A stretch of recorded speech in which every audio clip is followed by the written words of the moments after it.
और दोस्तों, मैं हरप्रीत सिंह स्वागत करता हूं आपका वेदादर्शन चैनल की इस वीडियो में। हम चौहान वंश के बारे में पढ़ रहे थे। इससे संबंधित हम 250 प्रश्न हल कर चुके हैं। आज हम चौहान साम्राज्य के पतन के बारे में पढ़ेंगे और इससे संबंधित 50 प्रश्न हल करने वाले हैं। देखिए, पहला प्रश्न, मोहम्मद गौरी ने 1190-91 ईस्वी में पृथ्वीराज चौहान के किस सीमावर्ती दुर्ग पर अधिकार करके युद्ध का तात्कालिक कारण उत्पन्न किया था? तवर हिंद भटिंडा, हांसी, सिरसा सरस्वती या दिल्ली लालकोट। तो इसका सही उत्तर हो जाएगा ऑप्शन ए, तबर हिंद भटिंडा। देखिए, ये जो है गौरी द्वारा विजित पहला महत्वपूर्ण दुर्ग था जिसे 13 महीने तक उसने अपने अधिकार में रखा था। अगला प्रश्न, तराइन के प्रथम युद्ध 1191 ईस्वी में पृथ्वीराज चौहान की सेना के अग्रिम भाग का सफल नेतृत्व किसके द्वारा किया गया था? सेनापति स्कंद, दिल्ली नरेश गोविंदराज खांडेराय, मंत्री कदम्बवास या कैमास या भुवनेकमल। तो देखिए, इसका जो सही उत्तर है वो हो जाएगा ऑप्शन बी, दिल्ली नरेश गोविंदराज या खांडेराय है। देखिए, ये जो थे इन्होंने हाथी पर सवार होकर के गौरी से सीधा मुकाबला किया था और उसे घायल कर दिया था। और जो ऑप्शन ए है स्कंद, ये सेनापति थे लेकिन अग्रिम प्रहार में गोविंदराज ने भूमिका निभाई थी। जो कदम्बवास है वो इनके मुख्यमंत्री थे और जो भुवनेकमल है ये कलचोरी वंश के सेनापति थे जिन्होंने नागार्जुन विद्रोह में पृथ्वीराज की सहायता की थी। अगला प्रश्न, प्रश्न नंबर 253, तराइन के मैदान में गोविंदराज ने भाले के प्रहार से मोहम्मद गौरी की स्थिति के संदर्भ में तबकात-ए-नसीरी का विवरण क्या है? गौरी द्वारा क्षेत्र में ही वीरगति को प्राप्त हुआ। वह घायल होकर घोड़े से गिरने ही वाला था कि एक खिलजी सैनिक ने उसे बचा लिया। उसने पृथ्वीराज के समक्ष आत्मसमर्पण कर दिया। वह अपने हाथी को छोड़कर पैदल ही भाग गया। देखिए, इसका जो सही उत्तर है वो हो जाएगा ऑप्शन बी, वह घायल होकर घोड़े से गिरने ही वाला था कि एक खिलजी सैनिक ने उसे बचा लिया। जो मिन्हास उस सिराज नामक एक ग्रंथ है उसके अनुसार एक वफादार सैनिक ने उसे गिरते समय सहारा दिया था। अगला प्रश्न, फरिश्ता के अनुसार तराइन के प्रथम युद्ध में पृथ्वीराज चौहान की सेना की विशालता का मुख्य आधार क्या था?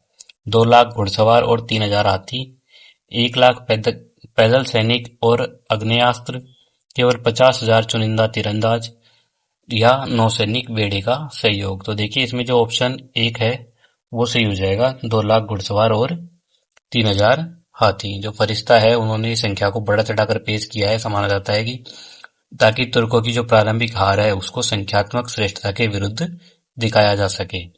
अगला प्रश्न, प्रथम युद्ध के पराजय के बाद मोहम्मद गौरी के अवशेष सेना ने किस दुर्ग में स्वयं को सुरक्षित किया था? लाहौर, गजनी, तबर हिंद या मुल्तान। तो इसका सही उत्तर हो जाएगा ऑप्शन सी, तबर हिंद। जो पराजित सेना थी तुर्क सेना, उनको तबर हिंद दुर्ग में ही शरण लेनी पड़ी। अगला प्रश्न, तराइन के प्रथम युद्ध के उपरांत पृथ्वीराज चौहान द्वारा की गई नैतिक भूल क्या मानी जाती है? गौरी के साथ वैवाहिक संबंध स्थापित करना, भागती हुई तुर्की सेना का पीछा न करना और उसे शक्ति संचय का अवसर देना, अपनी सेना को तुरंत विसर्जित कर देना, तुर्की दूतों को बंदी बना लेना। देखिए, इसका जो सही उत्तर है वो हो जाएगा ऑप्शन बी, पीछा न करना। मध्यकालीन युद्ध नीति थी वो धर्म युद्ध पर आधारित थी जिसमें भागते शत्रु पर वार वर्जित था, जो राष्ट्रीय सुरक्षा हेतु घातक सिद्ध हुआ। और जो वैवाहिक संबंध है इसका कोई प्रमाण नहीं है। अगला प्रश्न देखते हैं, प्रश्न नंबर 257, तबर हिंद भटिंडा के दुर्ग को पृथ्वीराज चौहान ने पुनः विजित करने में कितना समय लगाया? 7 दिन, 13 महीने, 2 वर्ष या 6 महीने। तो इसका सही उत्तर हो जाएगा 13 महीने, ऑप्शन बी। देखिए, जो घेराबंदी है वो अत्यंत लंबी चली, जो राजपूतों की घेराबंदी तकनीक की कमजोरी को दर्शाती है। अतः जो विकल्प है 13 महीने वो सही हो जाएगा। अगला प्रश्न, तराइन तरावड़ी का युद्ध क्षेत्र वर्तमान भारत के किस जिले में स्थित है? हिसार हरियाणा, करनाल हरियाणा, भटिंडा पंजाब या भरतपुर राजस्थान। तो इसका सही उत्तर हो जाएगा करनाल हरियाणा, ऑप्शन बी। जो तराइन है वो वर्तमान में करनाल जिले में पड़ता है। अगला प्रश्न, बहुकथन, तराइन के प्रथम युद्ध के परिणामों के संदर्भ में सत्य कथनों का चयन करें। इसने उत्तर भारत में कुछ समय के लिए तुर्की प्रसार को रोक दिया। पृथ्वीराज चौहान ने मलेच्छों के विनाशक की उपाधि प्राप्त की। गौरी ने अपनी हार का बदला लेने के लिए 1 वर्ष तक गजनी में कठोर सैन्य अभ्यास किया। देखिए जो इसका सही उत्तर है वो हो जाएगा 1, 2, 3 सभी ऑप्शन डी, क्योंकि जो सभी कथन है वो ऐतिहासिक रूप से सत्य है। जयानक की जो पृथ्वीराज विजय है वो उन्हें मलेच्छों का संहारक मानती है। फारसी स्रोत गौरी की प्रतिशोध की तैयारी का वर्णन करते हैं। अगला प्रश्न, पृथ्वीराज विजय के अनुसार प्रथम युद्ध में विजय के बाद पृथ्वीराज का स्वागत अजमेर में किस प्रकार किया गया? उन्हें राय पिथौरा घोषित किया गया। उनका स्वागत एक धर्मरक्षक और विजयी सम्राट के रूप में हुआ। उन्हें सुल्तान की पदवी दी गई। उनके नाम के सिक्के जारी नहीं किए गए। तो देखिए इसका जो सही उत्तर है वो हो जाएगा ऑप्शन 2, ऑप्शन बी। उनका स्वागत एक धर्मरक्षक और विजयी सम्राट के रूप में हुआ था। जयानक जो है उन्होंने उनकी तुलना प्राचीन नायकों से की है। अगला प्रश्न देखिए, प्रश्न नंबर 261। कथन ए, तराइन के द्वितीय युद्ध में गौरी ने राजपूतों की सुबह की दिनचर्या के समय अचानक आक्रमण किया। कारण, वह राजपूत सेना को संगठित होने और उनके हाथियों को प्रभावी ढंग से प्रयोग करने का अवसर नहीं देना चाहता था। तो इसमें जो ऑप्शन है दोनों ही ऑप्शन सही हो जाएंगे। ऑप्शन ए सही हो जाएगा, ए और आर दोनों सही है। आर जो है वो एक ही सही व्याख्या है। जो गौरी है उसने रात भर शिविरों में आग जलाकर राजपूतों को भ्रमित किया और सुबह स्नान शौच आदि के समय आक्रमण करके सामरिक लाभ उठाया था। अगला प्रश्न, मोहम्मद गौरी की द्वितीय युद्ध की विशिष्ट सैन्य रणनीति के बारे में सत्य कथन पहचाने। उसने अपनी सेना को 5 भागों में विभाजित किया। उसने 12,000 भारी कवचधारी अश्वारोहियों को निर्णायक प्रहार के लिए आरक्षित रखा। उसकी नीति राजपूतों को चारों तरफ से घेरकर सीधे युद्ध करने की थी। देखिए इसमें जो ऑप्शन 3 है वो गलत है, क्योंकि उसने मारो और भागो की नीति अपनाई थी ताकि राजपूत सेना का जो अनुशासन है वो टूटे। और जो ऑप्शन 1 और 2 है वो दोनों सत्य हो जाएंगे। तो इस तरह से ऑप्शन ए सही हो जाएगा यहाँ। अगला प्रश्न, प्रबंध चिंतामणि के अनुसार पृथ्वीराज चौहान का नाट्यरंभा घोड़े पर सवार होना उनकी पराजय का कारण क्यों बना? वह घोड़ा युद्ध के बीच में मर गया था। वह युद्ध के नगाड़ों की आवाज पर नाचने लगा जिससे पृथ्वीराज प्रभावी प्रहार नहीं कर सके। वह घोड़ा तुर्की सेना की ओर भाग गया था, या वह घोड़ा अत्यंत धीमा था। देखिए इसका जो सही उत्तर है वो हो जाएगा ऑप्शन बी। वह युद्ध के नगाड़ों की आवाज पर नाचने लगा था जिससे पृथ्वीराज प्रभावी प्रहार नहीं कर सके। ये जो घोड़ा था वो एक प्रशिक्षित नृत्य घोड़ा था जो युद्ध के लिए उपयुक्त नहीं था। अगला प्रश्न, द्वितीय युद्ध में पृथ्वीराज चौहान को सरस्वती सिरसा के पास बंदी बनाए जाने का उल्लेख किस फारसी ग्रंथ में मिलता है? तबकात ए नासिरी, ताजुल मासिर, तारीख ए फरिश्ता या खजाइन फुतूह। तो देखिए इसका सही उत्तर हो जाएगा ऑप्शन ए, तबकात ए नासिरी। तबकात ए नासिरी जो है इसके जो लेखक है वो मिन्हाज थे, और जो ताजुल मासिर है इसके लेखक जो है वो हसन निजामी थे। तारीख ए फरिश्ता के लेखक फरिश्ता थे, और जो ये है खजाइन उल फुतूह इसके जो लेखक थे वो थे अमीर खुसरो। अगला प्रश्न, तराइन के द्वितीय युद्ध के बाद पृथ्वीराज चौहान की परिणति के बारे में विभिन्न मतों पर विचार करें। पृथ्वीराज रासो के अनुसार उन्हें गजनी ले गया जहां उन्होंने शब्दभेदी बाण से गौरी को मारा। ताजुल मासिर के अनुसार उन्होंने कुछ समय तक गौरी की अधीनता में अजमेर पर शासन किया। विरुद्ध विधि विध्वंस के अनुसार उनकी मृत्यु युद्ध क्षेत्र में ही हुई। देखिए इसका जो ऑप्शन 3 है वो गलत हो जाएगा, क्योंकि विरुद्ध विधि विध्वंस में उनके मंत्री के विश्वासघात और बाद की घटनाओं का उल्लेख है, लेकिन युद्ध में मृत्यु का उल्लेख नहीं है। तो इस तरह से इसमें 1 और 2 जो है वो दोनों सही हो जाएंगे, ऑप्शन ए। अगला प्रश्न, कथन कारण। कथन ए, पृथ्वीराज चौहान के सिक्कों पर एक तरफ श्री मोहम्मद बिन शाम अंकित मिलना एक महत्वपूर्ण ऐतिहासिक साक्ष्य है। कारण आर, यह इस बात की पुष्टि करता है कि द्वितीय युद्ध के बाद पृथ्वीराज ने गौरी की अधीनता स्वीकार कर ली थी। तो इसमें जो ऑप्शन ए है वो सही हो जाएगा। ए और आर दोनों सही है। आर जो है वो एक ही सही व्याख्या करता है। अगला प्रश्न, द्वितीय युद्ध से ठीक पहले गौरी द्वारा भेजे गए दूत का नाम क्या था? जिसने शांति का झांसा दिया था? रुकनुद्दीन हमजा, किवाल उल मुल्क, जियाउद्दीन या हसन निजामी? तो इसका जो सही उत्तर है वो हो जाएगा किवाम उल मुल्क, ऑप्शन बी। इसने संधि का नाटक किया था। अगला प्रश्न, पृथ्वीराज रासो के अनुसार पृथ्वीराज के साथ युद्ध में वीरगति प्राप्त करने वाले उनके प्रमुख सामंत और मित्र कौन थे? चंद्रबरदाई, मेवाड़ के रावल समर सिंह, दिल्ली के गोविंदराज या उपरोक्त सभी? तो इसका सही उत्तर हो जाएगा उपरोक्त सभी, ऑप्शन डी। जो रासो है उसके अनुसार समर सिंह, गोविंदराज और स्वयं चंद्रबरदाई जो थे वो उन्होंने पृथ्वीराज के लिए प्राणों की आहुति दी थी। अगला प्रश्न देखिए, तराइन के द्वितीय युद्ध के तात्कालिक परिणामों के बारे में क्या सत्य है? सरस्वती, समाना, कोहराम और हांसी पर तुर्कों का अधिकार हो गया। दिल्ली पर कुतुबुद्दीन ऐबक का प्रशासक नियुक्त किया गया। चौहानों ने तुरंत रणथंभौर को अपनी राजधानी बना लिया। देखिए, इसमें जो कथन 3 है वो गलत हो जाएगा, क्योंकि रणथंभौर शाखा की जो स्थापना है वो 1194 में हुई, युद्ध के तुरंत बाद में नहीं हुई थी। तो इस तरह से केवल 1 और 2 सत्य है, ऑप्शन ए। अगला प्रश्न, प्रश्न नंबर 270, हसन निजामी के अनुसार पृथ्वीराज चौहान को अंततः मृत्युदंड क्यों दिया गया? क्योंकि उन्होंने इस्लाम स्वीकार करने से मना कर दिया था, क्योंकि उनके पास गौरी के विरुद्ध षड्यंत्र रचना के प्रमाण मिले थे, क्योंकि उन्होंने युद्ध का हर्जाना नहीं भरा था, क्योंकि वे जेल से भागने का प्रयास कर रहे थे। तो इसमें जो ऑप्शन बी है वो सही हो जाएगा, क्योंकि उनके पास जो थे वो षड्यंत्र के प्रमाण मिले थे। अगला प्रश्न, प्रश्न नंबर 271, कथन ए, गौरी ने राजपूतों की हस्ती सेना को प्रभावहीन करने के लिए हल्की अश्वारोही सेना का प्रयोग किया। कारण, हाथी गतिशील युद्ध में अपने ही सैनिकों के लिए घातक सिद्ध हो रहे थे। तो इसमें भी दोनों ही कथन सही हो जाएंगे, कथन और कारण दोनों सही है, और आर जो है वो एक ही सही व्याख्या करता है। अगला प्रश्न, प्रश्न नंबर 272, विरुद्ध विधि विध्वंस के रचयिता लक्ष्मीनगर के अनुसार पृथ्वीराज के किस अमात्य मंत्री ने उनके साथ विश्वासघात किया था? कदम्बवास, प्रताप सिंह, वामन या स्कंद? तो इसका सही उत्तर हो जाएगा प्रताप सिंह, ऑप्शन बी।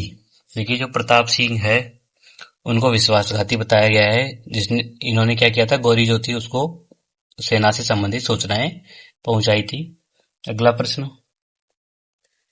तराइन के द्वितीय युद्ध में तुर्की सेना की कुल संख्या कितनी बताई गई है जो गजनी से कूच की थी? देखिए, 1,20,000 चुनिंदा अश्वारोही, 5 लाख पैदल सैनिक, 50,000 ऊंट सवार या 10,000 नौसैनिक? तो इसका सही उत्तर हो जाएगा 1,20,000 चुनिंदा अश्वारोही, ऑप्शन ए। जो मिन्हास और फरिश्ता है दोनों ने इस संख्या का उल्लेख किया है। अगला प्रश्न, पृथ्वीराज की पराजय के संदर्भ में प्रबंध चिंतामणि और पृथ्वीराज प्रबंध के विवरणों के बारे में क्या सत्य है? दोनों ग्रंथ मानते हैं कि पृथ्वीराज को सोते समय पकड़ा गया था। प्रताप सिंह ने सुल्तान को बताया कि पृथ्वीराज एकादशी का व्रत रखते हैं और सुबह असावधान रहते हैं। इन ग्रंथों के अनुसार पृथ्वीराज को गजनी में मारा गया था। देखिए, जो तीसरा कथन है वो गलत है, क्योंकि जैन ग्रंथ में उन्हें अजमेर में ही बंदी बनाने और वहां उनकी मृत्यु का उल्लेख करते हैं। गजनी का जो वृतांत है वो मुख्य रूप से रासों में है। तो इसमें 1 और 2 सत्य है, बाकी गलत, ऑप्शन सी सही हो जाएगा इसमें। अगला प्रश्न देखिए, प्रश्न नंबर 275, तराइन के युद्ध के बाद गौरी ने विजित क्षेत्रों का कार्यभार किसे सौंपा और स्वयं गजनी लौट गया? इल्तुतमिश, कुतुबुद्दीन ऐबक, बख्तियार खिलजी या ताजुद्दीन यलदौज? तो इसका सही उत्तर हो जाएगा कुतुबुद्दीन ऐबक, ऑप्शन बी। ये जो कुतुबुद्दीन ऐबक थे वह गौरी का सबसे वफादार गुलाम और सेनापति था। अगला प्रश्न, डॉक्टर दशरथ शर्मा के अनुसार पृथ्वीराज चौहान की पराजय का एक मुख्य राजनीतिक कारण क्या था? उनका भोगविलास में डूबे रहना, पड़ोसी राजपूत राज्यों के साथ शत्रुता और उत्तर भारत में एक संघ का अभाव, अकाल के कारण राजकोष का खाली होना या प्रजा का विद्रोह? तो इसका सही उत्तर हो जाएगा पड़ोसी राजपूत राज्यों के साथ शत्रुता और उत्तर भारत में एक संघ का अभाव, ऑप्शन बी। अगला प्रश्न, प्रश्न नंबर 277, पृथ्वीराज रासो में किस मंत्री को पृथ्वीराज की आंख और कान कहा गया है जिसकी हत्या ने चौहान प्रशासन को कमजोर कर दिया? प्रताप सिंह, कदम्बवास या कैमास, स्कंद, भुवनेकमल? तो इसका सही उत्तर हो जाएगा कदम्बवास या कैमास, ऑप्शन बी। देखिए ये जो थे अत्यंत योग्य मंत्री थे, लेकिन रासो के अनुसार पृथ्वीराज ने क्रोधवश उनकी हत्या कर दी थी। अगला प्रश्न, कूट मिलान, राजपूतों की पराजय के कारकों को उनके सामरिक प्रभाव से सुमेलित कीजिए। देखिए भारी हस्ती सेना जो है वो गतिशीलता और सामरिक लचीलेपन को हानि पहुंचाती थी। तीरंदाजी की कमी, स्टैंड ऑफ दूरी से हमला करने में अक्षमता और सामंती सेना की संरचना, केंद्रीय कमान और नियंत्रण का अभाव। तो इसमें ऑप्शन ए सही हो जाएगा। अगला प्रश्न, प्रश्न नंबर 279, पृथ्वीराज की दिग्विजय नीति का चौहानों के पतन में क्या योगदान रहा? इसने साम्राज्य की सीमाओं को बहुत छोटा कर दिया, इसने कन्नौज के गहड़वालों और चालुक्यों को गौरी का स्वाभाविक मित्र बना दिया, इसने सेना को थका दिया था और संसाधनों का अपव्यय किया, या उपरोक्त में से कोई नहीं। तो देखिए इसमें जो ऑप्शन 2 है वो सही हो जाएगा, ऑप्शन बी।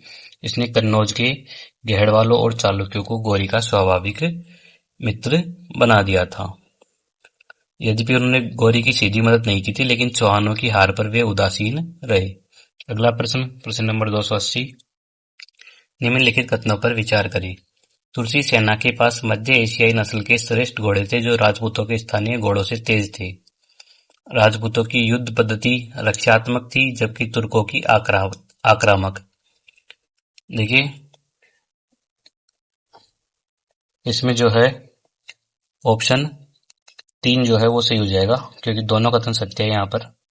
अगला प्रश्न, प्रश्न नंबर 281, किस इतिहासकार ने यह तर्क दिया है कि पृथ्वीराज की पराजय का एक कारण उनका अति आत्मविश्वास था जो प्रथम युद्ध की जीत से उपजा था? James Tod, doctor Dashrath Sharma, VA. Smith या ईश्वरी प्रसाद। तो इसका सही उत्तर हो जाएगा डॉक्टर दशरथ शर्मा। उन्होंने अर्ली चौहान डायनेस्टीज में इसका विश्लेषण भी किया है। अगला प्रश्न, चौहानों की हार में सूचना तंत्र की विफलता का क्या प्रमाण मिलता है? पृथ्वीराज को गौरी की युद्ध नीति की पहले से ही जानकारी थी। गौरी ने दूतों के माध्यम से चौहान शिविर की आंतरिक दिनचर्या का सटीक ज्ञान प्राप्त कर लिया था। राजपूतों के पास कोई गुप्तचर विभाग नहीं था। तुर्की गुप्तचरों ने पृथ्वीराज के हाथी को मार दिया था। देखिए इसमें जो ऑप्शन है ऑप्शन 2 सही हो जाएगा, ऑप्शन बी, क्योंकि गौरी को पता था कि राजपूत सेना सुबह के समय कब और कहां सबसे कमजोर होती है। अगला प्रश्न 283, राजपूतों की पराजय में जाति व्यवस्था और सामाजिक संरचना की क्या भूमिका रही? युद्ध का भार केवल क्षत्रिय वर्ग पर था, जिससे राष्ट्रीय रक्षा का आधार संकीर्ण था। सभी जातियों के लोग समान रूप से प्रशिक्षित थे। सेना में ऊंच नीच का कोई भेदभाव नहीं था। किसानों ने गौरी का साथ दिया। इसमें जो ऑप्शन ए है वो सही होगा, क्योंकि युद्ध का भार जो था वो केवल क्षत्रिय वर्ग पर था, जिसने राष्ट्रीय रक्षा का आधार संकीर्ण कर दिया था। अगला प्रश्न, कथन ए, पृथ्वीराज चौहान ने तुर्कों के विरुद्ध गुरिल्ला युद्ध पद्धति का प्रयोग नहीं किया। कारण, राजपूत युद्ध पद्धति में आमने सामने का युद्ध और वीरता का प्रदर्शन ही श्रेष्ठ माना जाता था। देखिए इसमें दोनों ऑप्शन सही हो जाएंगे, ए और आर दोनों सही है, और जो कारण है वो कथन की सही व्याख्या करता है। अगला प्रश्न, ऐतिहासिक दृष्टि से पृथ्वीराज की सबसे बड़ी सामरिक चूक क्या थी? गौरी को 1191 में जीवित छोड़ना, उत्तरी पश्चिमी सीमा की सुरक्षा की उपेक्षा करना, सैन्य तकनीकी विशेषकर धनुर्विद्या में नवाचार न करना, या उपरोक्त सभी। तो इसमें जो उपरोक्त सभी है वो सही हो जाएंगे। ये सारी की सारी जो थे तीनों कारण वो सम्मिलित रूप से उनकी पराजय के लिए उत्तरदायी थे। अगला प्रश्न, प्रश्न नंबर 286, जयानक कृत पृथ्वीराज विजय महाकाव्य के बारे में क्या सत्य है? इसकी रचना पृथ्वीराज की मृत्यु के 200 वर्ष बाद हुई। यह संस्कृत भाषा में है और इसमें चौहानों की वंशावली दी गई है। इसमें तराइन के द्वितीय युद्ध का विस्तृत वर्णन है। यह एक फारसी अनुवाद है। देखिए इसका जो सही उत्तर है वो हो जाएगा, यह संस्कृत भाषा में है और इसमें चौहानों की वंशावली दी गई है, ऑप्शन बी। अगला प्रश्न देखते हैं, प्रश्न नंबर 287, 4 बांस 24 गज अंगुल अष्ट प्रमाण दोहे का प्रयोग चंद्रवरदाई ने किस उद्देश्य से किया था? पृथ्वीराज के महल की ऊंचाई बताने के लिए, गौरी के बैठने के स्थान की सटीक दूरी बताने के लिए, युद्ध के मैदान की चौड़ाई नापने के लिए, या अपनी काव्य प्रतिमा दिखाने के लिए। देखिए ये इसमें ऑप्शन बी जो है वो सही हो जाएगा, गौरी के बैठने के स्थान की सटीक दूरी बताने के लिए। ये जो दोहा था वो शब्द भेदी बाण चलाने के लिए एक सामरिक निर्देश था। अगला प्रश्न,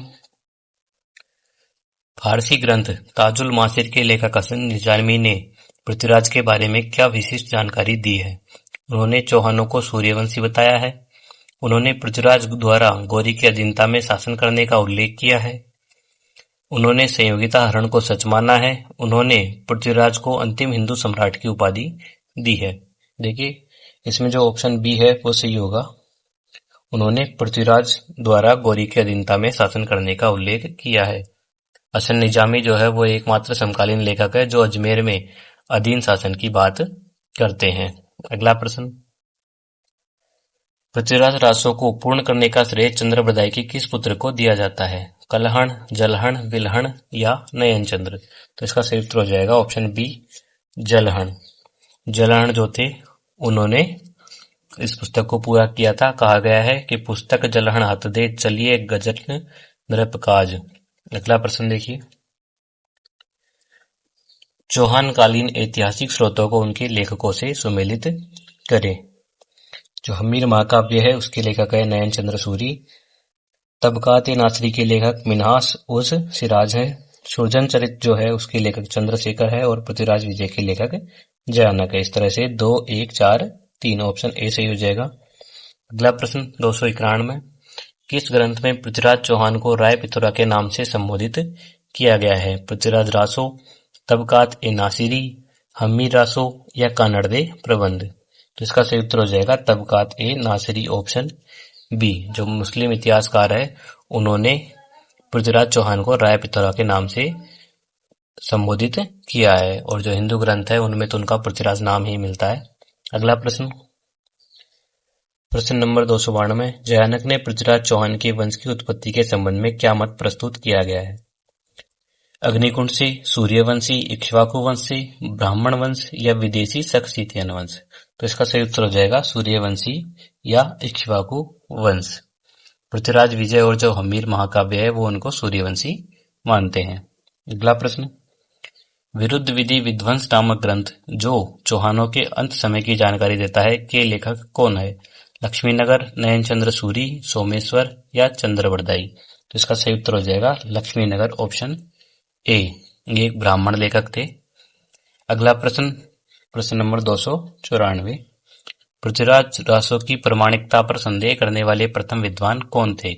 डॉक्टर वूलर, गौरीशंकर हीराचंद ओझा, कर्नल टोड या कविराज श्यामलदास? देखिए जो डॉक्टर वूलर थे उन्हें जब पृथ्वीराज विजय मिली तो उन्होंने रासो को ऐतिहासिक रूप से त्रुटिपूर्ण बताया है। तो इसमें ऑप्शन ए जो है वो सही हो जाएगा डॉक्टर वूलर। अगला प्रश्न, ताजुल मासिर के अनुसार तराइन के युद्ध के बाद अजमेर के किस स्थापत्य का निर्माण तुर्कों द्वारा किया गया? 2.5 दिन का झोपड़ा, संस्कृत पाठशाला को तोड़कर, कुतुब मीनार, 2.5 दिन का मकबरा या अलाई दरवाजा? तो इसका सही उत्तर हो जाएगा ऑप्शन ए 2.5 दिन का झोपड़ा। जो ऐबक थे उन्होंने विग्रहराज चतुर्थ की संस्कृत पाठशाला को मस्जिद में बदल दिया था। अगला प्रश्न, पृथ्वीराज चौहान की मृत्यु के बाद मोहम्मद गौरी ने अजमेर का शासन किसे और किस शर्त पर सौंपा था? हरिराज को स्वतंत्र शासक के रूप में, गोविंदराज को भारी कर खिराज देने की शर्त पर एक करद शासक के रूप में, कुतुबुद्दीन ऐबक को वहां का सुल्तान बनाकर, जयचंद को उपहार स्वरूप? तो इसमें जो ऑप्शन 2 है वो सही हो जाएगा, गोविंदराज को भारी कर देने की शर्त पर एक करद शासक के रूप में। अगला प्रश्न, पृथ्वीराज के भाई हरिराज ने अजमेर पर अधिकार कर गोविंदराज को वहां से क्यों निष्कासित कर दिया था? क्योंकि गोविंदराज ने इस्लाम स्वीकार कर लिया था, क्योंकि गोविंदराज ने तुर्कों की अधीनता स्वीकार कर ली थी जो हरिराज को अपमानजनक लगी, क्योंकि गोविंदराज बहुत वृद्ध थे, क्योंकि हरिराज स्वयं सुल्तान बनना चाहते थे? तो इसमें जो ऑप्शन बी है वो सही हो जाएगा, क्योंकि गोविंदराज जो थे उन्होंने तुर्कों की अधीनता स्वीकार कर ली थी जो उन्हें चौहानों के लिए अपमानजनक लगी। अगला प्रश्न, 1194 ईस्वी में कुतुबुद्दीन ऐबक द्वारा अजमेर को पुनः घेरने पर हरिराज चौहान की परिणति क्या हुई?